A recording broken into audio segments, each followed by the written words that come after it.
We're back. We're back, and we are here going through another one of the sketches for the pirate campaign that we're working on. Yes. And, so you came up with like a whole dungeon. Yeah, the little kind of hideout, and it's got a surprise in it. So Ben, why don't you show them the little map here and a drawing of the front of it? It's just like a cave, and it's like a 3-part little cave in there where they stashed all their ill-gotten gains that you have to rescue. And once you do that, then you find that there's a stone lid in the floor, and that like leads down into a crypt. And Ben, why don't you show them that too? And We that got a could map be, for this one as well. we may make this a little bigger. Of course, Ben's going to make it. Ben's going to go, oh, there's only 4 rooms in here? Well, let's make it 40. Which I'm going to have to yell at him for again. No, this is good. You've got like 7 rooms between the two things, and then there's a surprise at the end that we're going to get to in a minute, but like this is a good amount. This is a D&D session, right? This is a day, maybe 2. A day for the upper part and a day for the lower part. You get the mission to sail out to this place. You fight these bandits or these pirates or whatever. Get into the crypt, fight probably some undead, I would imagine. Maybe some traps and stuff in there too. Yeah. Puzzles you have to solve maybe. Yeah, some of that stuff. And then you exit, but like this ideally will be an adventure that you could run in like a session or 2. Yeah. Now, when you exit, here's something real interesting. Because, Ben, why don't you tell them about it? Show them this picture. When you exit, you realize that the roof of this cave is moving. And it's starting to come up. And it's because one of these giant forest trolls was there hibernating for like 100 years. And it's not really a normal cave. And he gets up, and he's got X number of rounds before he figures out, oh, I got these adventures running around. And then he starts picking you up and eating you. And then I was telling Ben needs to come up with this chart where once this guy eats you, you have like 5 rounds to get out of him.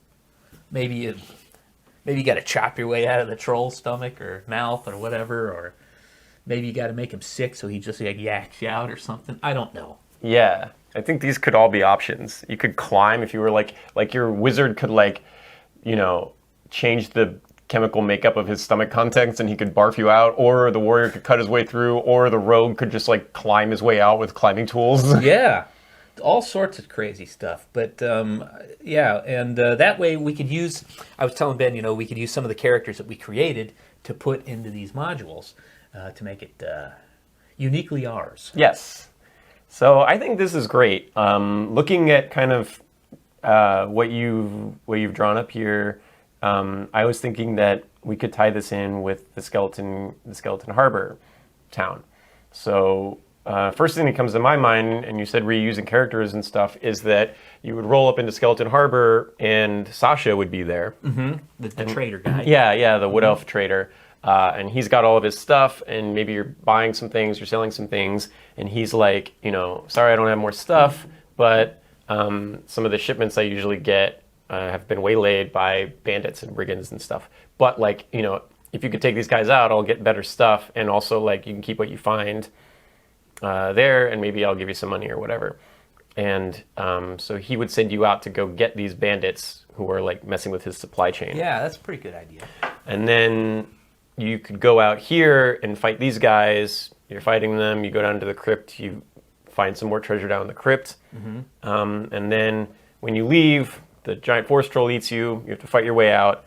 And I think that in this scenario, the troll is like, because it's kind of cool because he's a troll. So if you cut your way out through his esophagus, it's just going to seal back up again. Yeah, unless you burn them or acid damage, trolls regenerate. Yeah.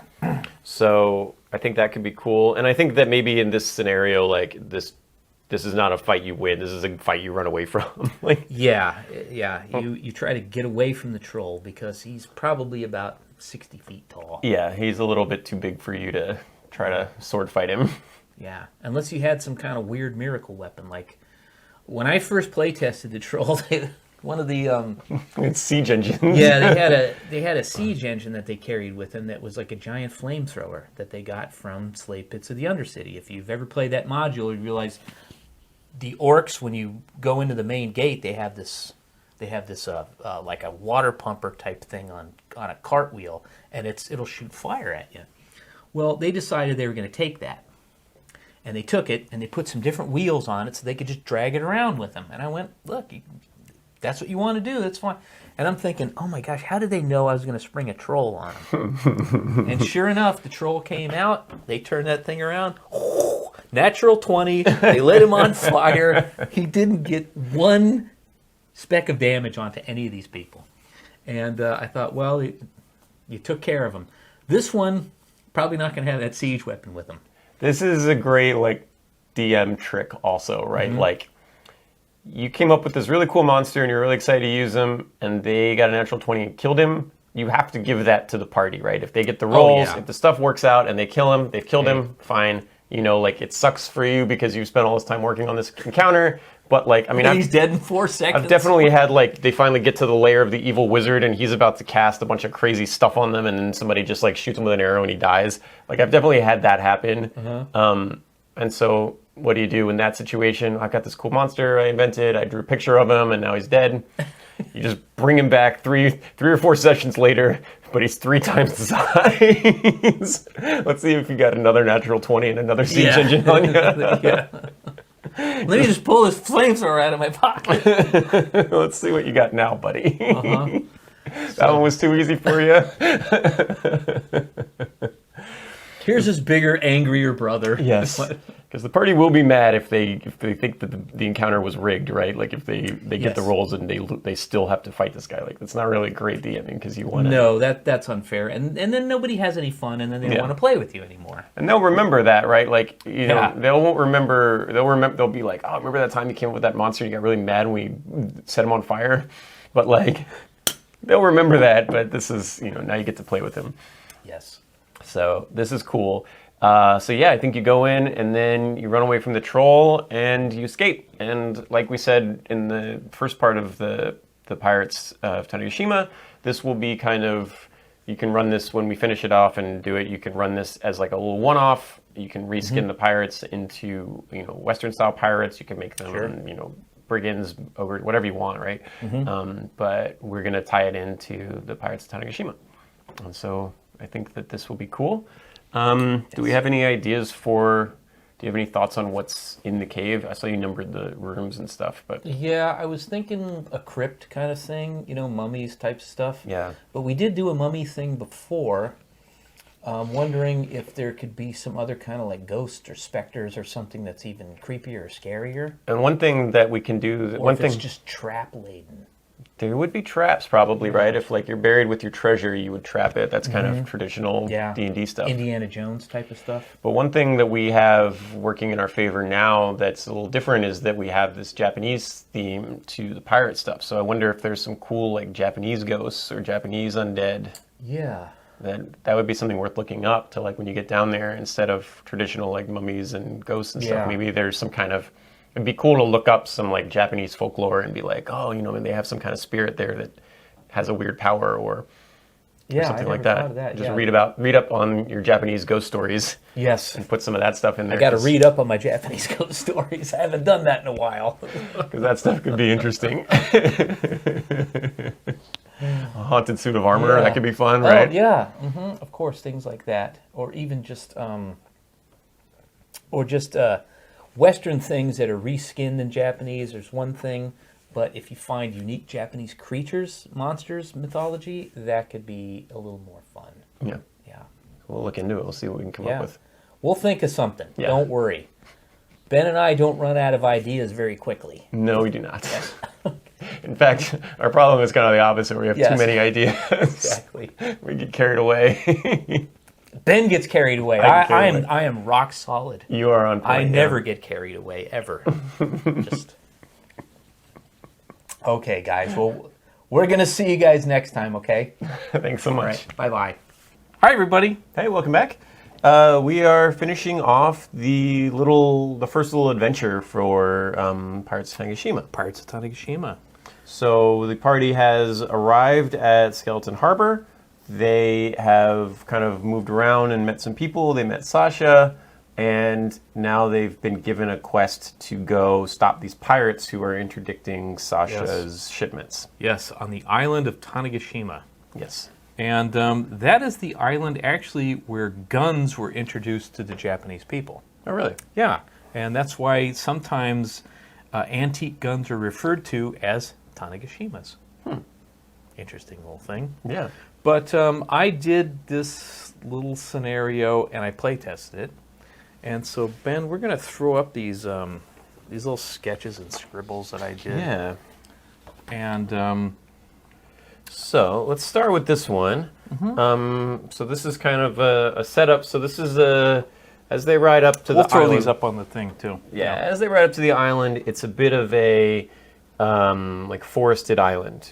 Yeah, it's a really, really tiny rocky island. You see these off the coast of Japan, and you get there at night, and you can see the fires, and you kind of sneak up there, and you get the bad guys. Yeah. And they're hidden out in a cave. It's real small. Yeah. And they got all their stash there, and you beat up the bad guys. Yeah, pretty straightforward stuff. There's like, some guards that you can sneak up on and, take them by surprise, or you can just bum rush the base and attack them.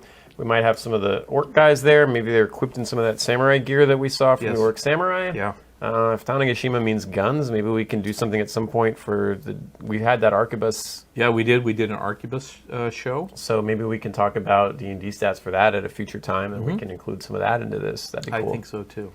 So you get in and you start fighting these guys, and they've got the stolen goods that you're supposed to give back to Sasha. You deal battle with these guys. You get into the cave and you fight their leader, and their leader is probably the bugbear from the cover. I had the leader as a fire giant. Oh. Yeah, and bugbears were his minions. Oh, wow, okay.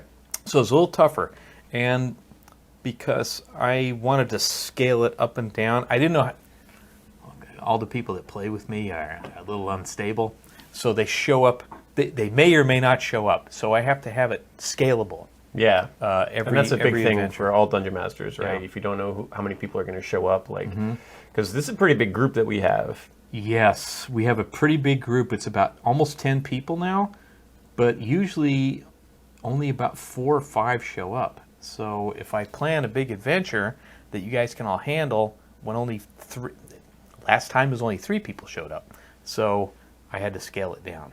Yeah. So I had the fire giant as the leader, but you can all leave him out if it's too powerful for your group. Yeah. That's what I did. Yeah, and that's a great lesson of just being able to there are bugbears here, and there's the same number of them as there are of player characters, regardless of how many of them show up. So that's kind of a fun thing that you can do. Yeah. And then once you get into the cave and you beat up all the bad guys, then you realize there's a lid of a vault that you can go down into. Okay, cool. Yeah. And so then that's another little mini adventure where you go down in there and there's a mummy and some Indiana Jones traps. Oh, cool. And stuff, or both. Yeah. Cool. And that's in there too. And Ben, I did some finishes. What did you use for your Indiana Jones traps under there? Because you play tested this already. Yeah. I wasn't there for that one. I did. I was one of the 10 that didn't show up that day. Yeah, Ben didn't show up that day. So I did 2. I had a stone lid come down that blocked you off. And so you either had to figure out how to reverse that because there was a button or something you could push that was hidden, and then sand would come in. Oh, cool. And fill up the room with sand. That's cool because we've seen that water trap done a bunch of times, but it's fun with sand. Mm-hmm.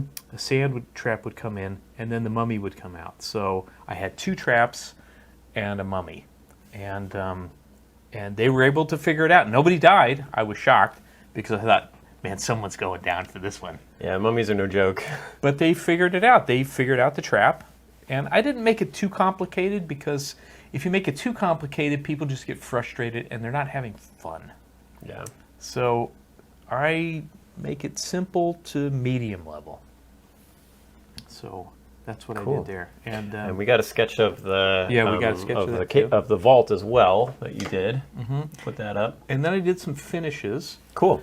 And So here is the finish, Ben, for the island that you have to invade, and it's at night. Oh wow! Okay, so you can even see the fires that they've got going. Yeah. The pirates have going up there. That is very cool. So it's one of these little tiny islands. Yeah, Off the coast of Japan. I mean, perfect place for a pirate to hide out. It's a perfect place for pirates to hang out. In fact, when Ben and I retire, we're going to buy one of these little islands, and we're just going to live there. Yeah, Yeah, in a cave. we would need. I think I'm going to say 5 to 7 more Patreon followers before Yes. we're able to afford our 5 own private more. island. Then we'll buy our island, and we'll just live in our cave. Just live in our cave. We'll set up a live stream so you can watch us drink and yell Babylon at each for forever. Yes. And then what I did here, Ben, is I drew a quick little cave map.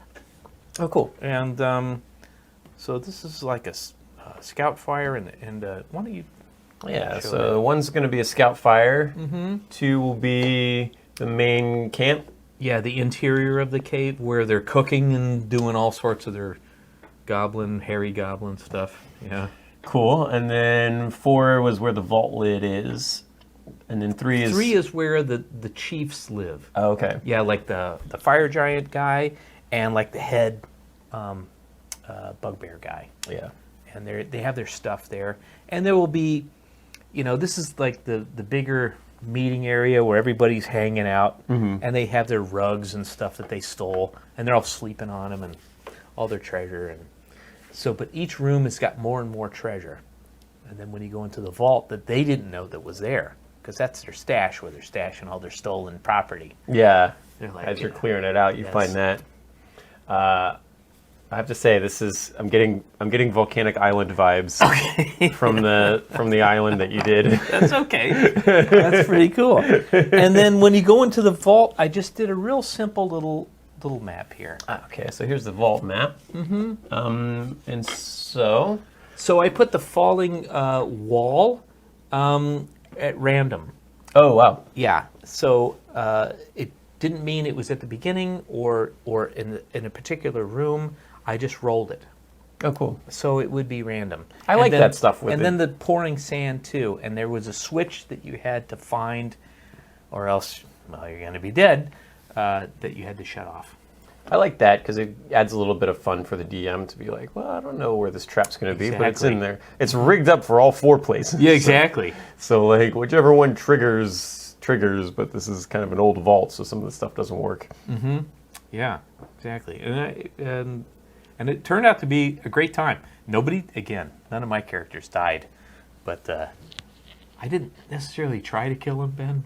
I wanted a little bit of a challenge. Yeah. But they were running around like, oh, it's filling up full of sand. What are we going to do? Yeah, do we just get out, or do we? Because you could probably use it to like get yourself out the ceiling, but like. then Yeah, you but leave- but then you have that to would be in the abandon front treasure. room, Oh right. right? And if it wasn't there, if it was in another one, when the wall fell, well, what happened was one of the characters had a Vorpal sword and was able to cut through the stone and get their way out. And that's how they escaped. Use the warper blade to anywhere but here out of there. They didn't have a warper blade. It was a Vorpal sword. Yeah. And then when they escape, they come out and there's another secret waiting for them. Yes, there's another secret, and that is that our giant, and I don't have the art because I sold it, but we'll throw it up on the screen, that it was a little indent, and it wasn't necessarily a cave, but sitting on top of them is one of these hibernating giant forest trolls, and he wakes up, and he's hungry and he's angry. And he needs to eat you like Tic Tacs.